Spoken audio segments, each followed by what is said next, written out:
Ֆրանսիայի հրապարակից հեռացվել է Արցախի դրոշը։ Այն այստեղ էր տեղադրված 2022 թվականի ապրիլից դիմադրության շարժման անդամների կողմից։ Հիշեցնեմ, որ դիմադրության շարժումը մեկնարկեց 2020 թվականի 44-օրյա պատերազմից հետո իշխանափոխության պահանջով։ Ինչ Արցախի դրոշը տեղադրված էր Ֆրանսիայի հրապարակում, 1-2 միջադեպ է տեղի ունեցել։ Օրինակ 22 թվականին ԱԺԲ-ի ներկայացուցիչները այն ներկեցին դարձնելով Հայաստանի Հանրապետության դրոշ, հայտարարելով, որ Արցախն ու Հայաստանը մեկ միասնական պետություն են, սակայն Դաշնակցության ներկայացուցիչների կողմից այն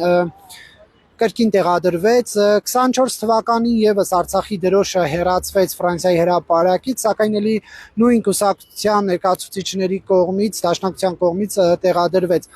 Նշեմ, որ Հայաստանի իշխանությունները դեմ են Հայաստանի Հանրապետությունում Արցախի խորհրդանիշերը տեսնելուն։ Օրինակ Նիկոլ Փաշինյանը հայտարարում է, որ խորհրդարանում ընդդիմադիրների թևում տեղադրված Արցախի դրոշը պատերազմի սպառնալիք է։ Հայաստանի իշխանությունները վարչապետի գլխավորությամբ հայտարարում են, որ Ղարաբաղյան շարժման էջը փակված է։